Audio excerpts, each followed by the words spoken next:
또 반문한 한동훈. 저는 질문하면 안 되나. 한동훈이 저는 법무부 장관으로서 헌재 결정을 존중합니다. 많은 국민들과 법률가들의 생각같이 그 결론에 공감하지 않는다. 법무부 장관의 권한쟁의 심판 청구가 각하라는 의견이 대부분이었는데 오판한 것 아니냐 이러면서 김승원 의원이 사과를 요구했어요. 헌법재판관 9명 중 4명은 인정했습니다.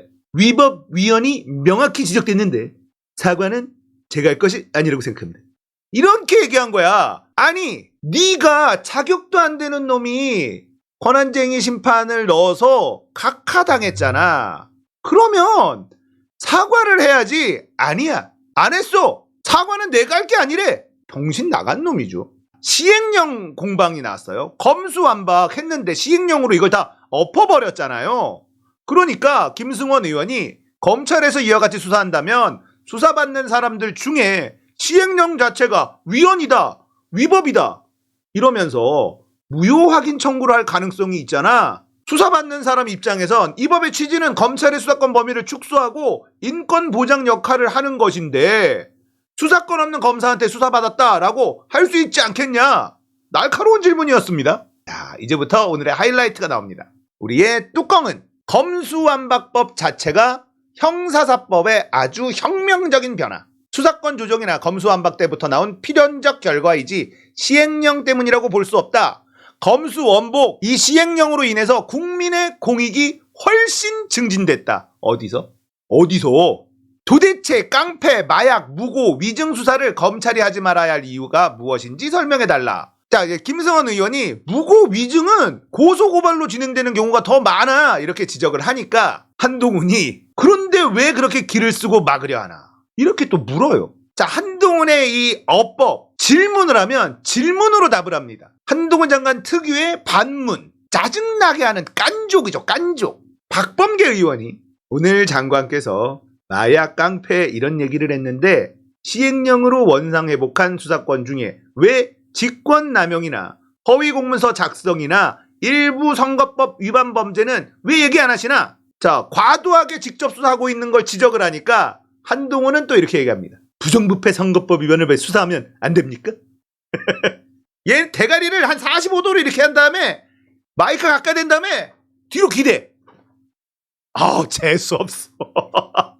재수없어. 부정부패인 선거법 위반을 왜 수사하면 안 됩니까? 박범계 의원이 역시 질문에는 질문으로 답하시네요. 저는 왜 질문하면 안 됩니까? 야, 정말 재수없기가 정말 이러기 쉽지 않거든. 한동훈이 거듭 헌재 결정이 시행령과 서로 양립될 수 있다 이렇게 말을 하니까 이탄희 의원이 헌재 결정 전문을 수령했느냐 아직 못 받아봤다라고 하니까 그걸 수령하고 나면 그걸 놓고 우리가 평소에 얘기하듯이 정치적 레토릭이 아니라 법률가로서 양식을 갖고 시행령이 법률 해석의 취지에 맞는지 토론이 필요하다. 이런 얘기를 했는데 이탄희 의원 너무 순진해. 법률가의 양심에 기댄 발언 아닙니까? 그런 애들이 아니에요. 이탄희 의원 너무너무 소중한 우리의 자산인데 이분 좀 때를 붙여야 돼. 너무 순진한 거 아닙니까? 무슨 법률가로서 양식을 갖고 토론을 해보자? 아니야. 안 되는 사람들입니다. 그런 애들이 이렇게 조작 수사를 합니까? 날조 수사를 합니까? 너무 순진하다. 이탄희 의원님, 조금만 때가 묻으셔야 될 것 같습니다. 한동훈이 세계 법무부 장관 회의에 참석을 했었잖아요. 여기서 러시아 우크라이나 침략 즉시 끝나야 된다 막 이러면서 대통령 놀이에 푹 빠졌다 이 소식을 전해드린 바 있는데 이런 내용이 나왔네요. 한동훈이 여기 앉았거든. 1등석, 2등석, 3등석, 4등석 출입구 쪽에 제일 안 좋은 자리에 배정을 받았더라. 야, 국격이 문재인 정부 때 정말 많이 올라갔었단 말이에요. 근데 박살났어. 아우 진짜 거기다가 이런 얘기까지 또 나와요. 출장비도 못 가고 핸드폰도 못 가는 놈인데 언론들이 한동훈의 지난해 4분기 업무 추진비가 전임 박범계 장관의 6분의 1, 508만 원 썼다고 열심히 빨아대고 있습니다. 그런데 한동훈은 지난해 딸 논문 논란이 있던 시기에 미국 출장비 4,800만 원 사용하고 국익 어쩌고 하며 공개를 거부했어요.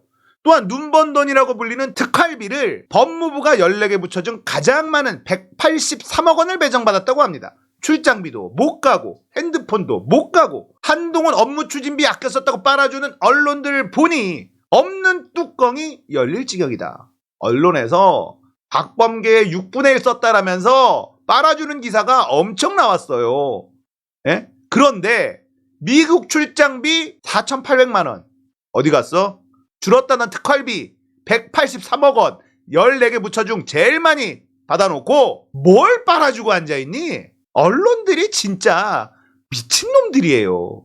웃긴 건 언론이 검찰 편에서 한동훈 윤석열 편에서 막 써주잖아. 지들이 그 정도의 권력을 가진 카르텔에 소속돼 있는 것처럼 착각을 하는데 어느 순간에 팽당해.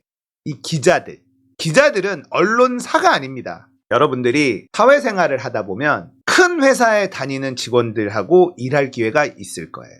그런데 일을 잘하는 사람들은 큰 회사라고 해도 자기의 맡은 직책에 충실합니다.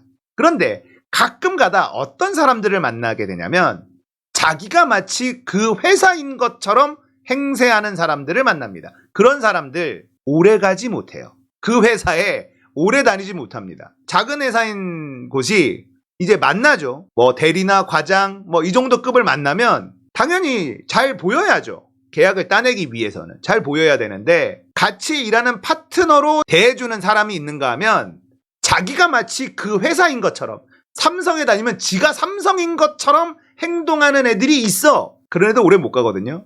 자, 언론에 있는 기자들 착각하지 말아야 되는 게 당신들은 언론사가 아니에요. 언제든지 버림받아. 그걸 까먹으면 안 돼. 빨아주는 것도 적당히 해야 돼. 알겠어? 기레기들아? 이런 기사가 쏟아져. 도대체가. 한동훈을 빨아주면 한동훈이 더 챙겨줄 것 같아? 아이고. 착각도 정말 대단하다.